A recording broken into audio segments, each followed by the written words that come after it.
বাংলাদেশের প্রবৃদ্ধি ও গণমানুষের অর্থনীতি, আমরা এই বিষয় নিয়ে আজকে কথা বলছি। বিরতিতে যাবার আগে একজন দর্শক ফোন করেছিলেন, গণমানুষ আসলে কারা, সেই প্রশ্নের উত্তর আমাদের অতিথিদের সকলের কাছেই, সকলেই যার যার মতো করে উত্তর দেবেন। আমরা আমাদের এই এটি নিউজ 24 ঘন্টার খবরের এই চ্যানেলটিকে আমরা নিজেরা দাবি করি আমরা সাধারণ মানুষের, অতি সাধারণ মানুষের, আমরা যেমন তেমন মানুষের। তো আমাদের একটি নিয়মিত আয়োজন আমাদের কথা, সেখানে গণমানুষ বলতে কি বোঝায় বা তারা আসলে অর্থনীতি বা জীবনযাত্রার মান উন্নয়ন বলতে কি বোঝান, সেরকম একটি ছোট্ট ক্লিপ আমরা একটু দেখাচ্ছি। বিশ্ব যেভাবে আগে যেতেছে আমাদের না ধরে কোনো উপায় নাই, আমাদের সেইভাবে আগে যেতে হবে। পয়সা থেকে লাভ নাই, সরকার কোনো দিয়ে লাভ নাই, নিজেটাই দোকান করে নিতে হবে। আমাদের পর্দায় অসাধারণ সব সাধারণ মানুষ। আমাদের কাছে গণমানুষ তারা, অসাধারণ সব সাধারণ মানুষ তারাই, এবং তাদের জন্যই আমাদের এই চ্যানেল এবং আজকের আয়োজনটিও আমরা সব দিনের আয়োজনই আসলে আমরা ওনাদের জন্যই, আমাদের জন্যই। গণমানুষ কারা, এরকম একটি প্রশ্ন ছিল হাসান মনসুর। গণমানুষ তো সবাই, আমরা সবাই। ওনার যে বিনতির কথা বলছেন সেটা থেকে শুরু করে আমাদের যে কৃষক ভাইয়েরা আছে বা আমাদের গার্মেন্টস শ্রমিক যারা আছেন, সবাই তো গণমানুষ, তাদেরকে নিয়ে তো আমাদের সমাজ। কাজেই তাদেরকে বাদ দিয়ে তো বাংলাদেশ হতে পারে না। কাজে বাংলাদেশের উন্নতি করতে হলে কিন্তু তাদেরকে সঙ্গে নিয়ে করতে হবে। যে কারণে সত্যি কথা বলতে, যেমন আমাদের যে গত ষষ্ঠ পঞ্চবার্ষিক পরিকল্পনা করা হয়েছিল, ওটার কিন্তু মেজর থিম ছিল ইনক্লুসিভ গ্রোথ, অর্থাৎ সবাইকে নিয়ে সমৃদ্ধির পথে, বাংলায় এটাকে বললে সেটাই হচ্ছে আসল মানে ইনক্লুসিভ গ্রোথের মধ্যে কি যে কথাটি স্যার ভাই বলছিলেন যে শিক্ষা সংস্কৃতি, মানে এই যে ফারাকটা যেটা আমরা এখন বুঝতে পারছি, সেটা হলো চাহিদার তো কোনো শেষ নাই। যখন বেসিক আমরা পেয়ে যাচ্ছি, তার বাইরে যে ভোগবাদিতার সমাজের প্রভাবেই হোক, যাই হোক না কেন, শিক্ষার অভাবেই হোক, সেই চাহিদা তো সীমাহীন চাহিদা যাচ্ছে। সে কারণে আমরা প্রবৃদ্ধি, উন্নতি এগুলো ঠিক অনেকটা বুঝতে পারছি না। এই ইনক্লুসিভনেস এর মধ্যে কি আপনার শিক্ষা সংস্কৃতি, নৈতিকতা, এই ব্যাপারগুলো আছে কিনা আমি একটু অর্থনীতিবিদ হিসেবে জানতে চাই। এটা ইনক্লুসিভনেস আমরা যখন মেজার করবো, অর্থনীতি বা সামাজিক কনটেক্সটে যদি আমরা মেজার করব, সেটা হচ্ছে যে কত সামগ্রিকভাবে জনগোষ্ঠীর কত অংশ এটা থেকে উপকৃত হয়েছে। এখন তাদের মধ্যে যদি কারো পারসেপশন থাকে যে আমি আরো ভালো করতে পারতাম, সেই জন্য সে আনহ্যাপি, সেটাকে তো আমরা এখানে মেজার করব না, সেটা কিন্তু অন্য একটা অ্যাঙ্গেল থেকে অ্যাড্রেস করতে হবে। আর একটা যেটা হচ্ছে যে সমাজের মধ্যে দায়িত্বহীনতা, দায়িত্বশীলতা, নৈতিকতার অভাব, এগুলো তো অবশ্যই সমাজের আমাদেরকে মানে সোশ্যাল সায়েন্টিস্ট হিসাবে বা রাজনীতিবিদ হিসাবে বা শিক্ষাবিদ হিসাবে এগুলো নিয়ে চিন্তা করতেই হবে, এবং কিভাবে এই জিনিসগুলো, ভ্যালুসগুলো সমাজের মধ্যে ঢুকাতে হয়, সেগুলো ইন্টারভেনশন মেকানিজম সোশ্যালি চিন্তা করতে হবে, পলিটিক্যালি চিন্তা করতে হবে, এবং অ্যাডমিনিস্ট্রেটিভলি ইমপ্লিমেন্টও করতে হবে।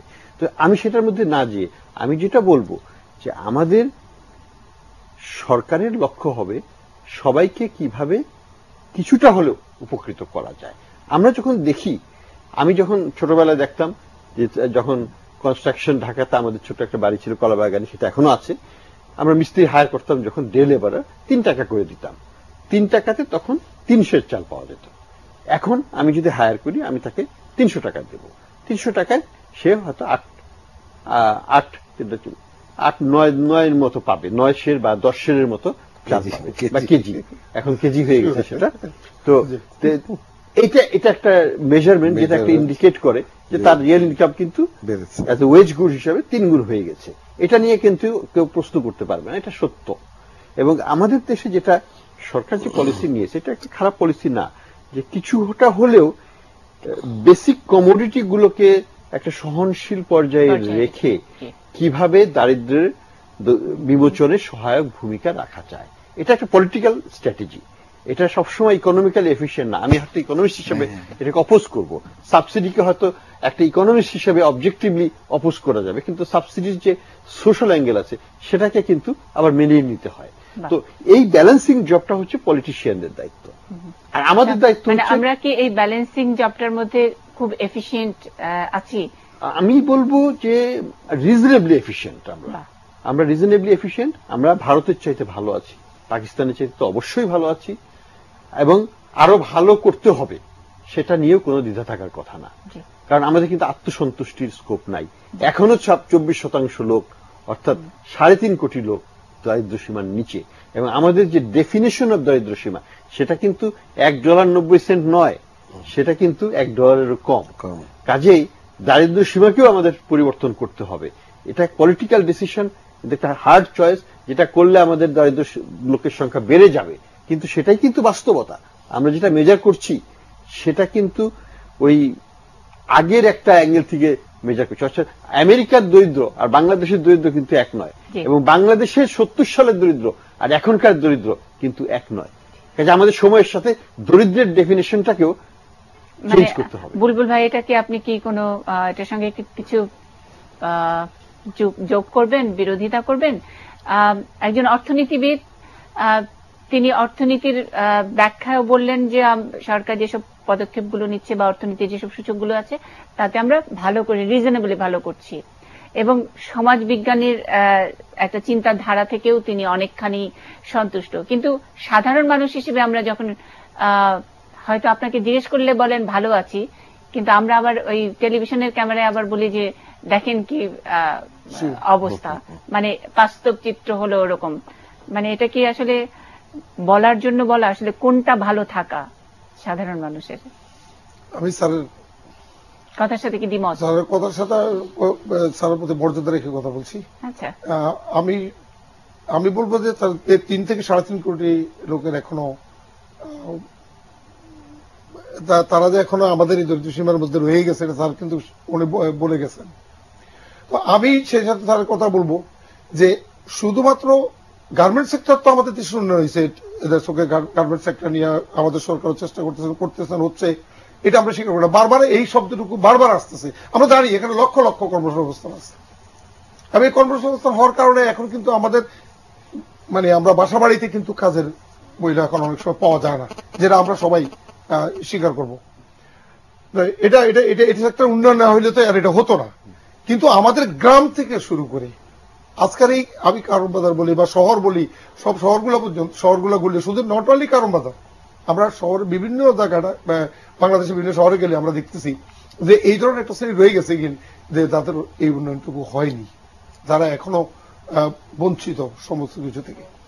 তো আমি কি মনে করি যে আমাদের সরকারের কিন্তু এই নজরটা কিন্তু, যেখানে আমরা যাদেরকে নিয়ে চিৎকার দিচ্ছি, যাদের পরিবর্তনের প্রয়োজন এবং অর্থনৈতিক উন্নয়নের প্রয়োজন, যাদের দৈনন্দিন জীবনের চাহিদা মেটানোর প্রয়োজন, কিন্তু আমরা আসলে সেই জায়গাটাতে আমরা পৌঁছতে পারছি না। কেন?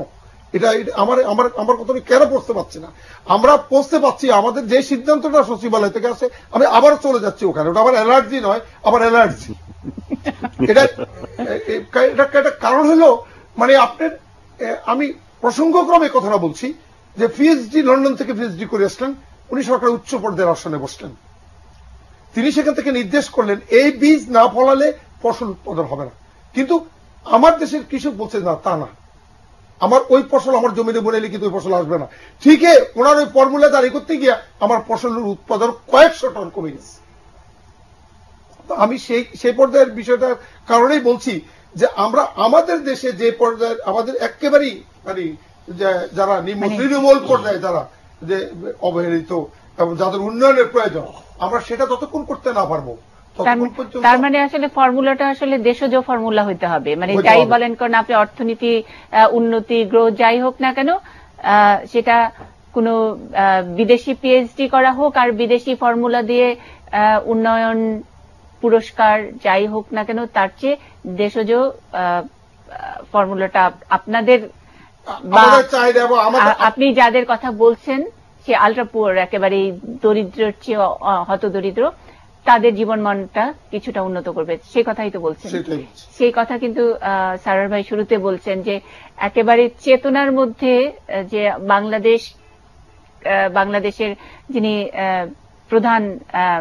প্রধানমন্ত্রীর দায়িত্বে আছেন, তিনি চেতনা থেকে তিনি বলছেন, তিনি অর্থনীতিবিদ নন, কিন্তু তিনি বলছেন যে একেবারে যেভাবে উঠে এসেছেন সেই সব মানুষগুলোর কথা তিনি ওনাদেরকে, বড় বড় মানুষদেরকে ধরিয়ে দেন। তাহলে আপনি কি মনে করছেন না যে ঠিক জায়গায় মোটামুটি একই একটা ভালো পদ্ধতির মধ্যেই যাচ্ছে? আপনারা যেই কথা বলছেন সেই কথা উচ্চ মহল থেকেও আসছে।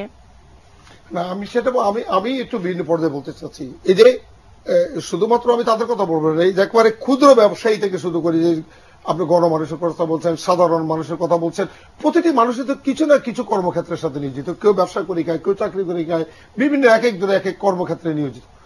কিন্তু এখানে যখন পৌঁছে যায়, আমরা সাধারণ ক্ষুদ্র ব্যবসায়ীর কথা যে আপনাকে বলছি, যে ব্যাংক থেকে ঋণ নিচ্ছেন আপনি, ব্যাংকের থেকে ঋণ 5 লক্ষ টাকা আমি ঋণ নিয়ে নিলাম, ব্যাংকের তো আমাকে একটা সুদ দিতে হচ্ছে, এই টাকা যে একজন ক্ষুদ্র ব্যবসায়ী ব্যবসা করতেছে, সেটার উপরে মনে করেন যে এখন প্যাকেজ ব্যাট ধরা হয়েছে। এই প্যাকেজ ব্যাটটা কে দিবে? ক্ষুদ্র ব্যবসায়ী যদি 11,000 টাকা প্যাকেজ ব্যাট দেয়, নবপুরের কয়েকশো কোটি টাকার মালিক বা কয়েক কোটি টাকার মালিক, সেও কিন্তু 11,000 টাকা প্যাকেজ ব্যাট দিবে। ওই ক্ষুদ্র ব্যবসায়ী কিন্তু ঋণের বোঝা বহন করে সে কিন্তু দেউলিয়া হয়ে যাচ্ছে, তার ব্যাংকের ঋণ দিতে পারতেছে না, সে একই প্যাকেজ ব্যাট দিতে হচ্ছে, ট্যাক্স দিতে হচ্ছে, ট্রেড লাইসেন্সে অতিরিক্ত ফি দিতে হচ্ছে, এবং তাকে সমস্ত কিছু বোঝা বহন করতে গিয়ে আপনি যে আয় বাড়তে বলতেছেন, আগে 10টা শাড়ি বিক্রি করলে এখন 20টা বিক্রি করছে, কিন্তু এখন 30টার পয়সা তো আমাকে ট্যাক্স দিয়া মানে শেষ। আমি যদি সহজ করে বলি যে একই মানে নুনের দাম আর খুনের দাম একই রকম। আচ্ছা, তো সেই জায়গাটা একটু কাজ করা দরকার বলে আপনি মনে করছেন। একটা বিরতিতে যাব, আমাদের সঙ্গে বিশেষজ্ঞরা আছেন, তারা বলবেন এই কোপিং মেকানিজম নিয়ে বলছিলেন, এই জায়গাটা থেকে আমরা কিভাবে আরেকটু এগিয়ে যেতে পারি। একটা ছোট্ট বিরতি।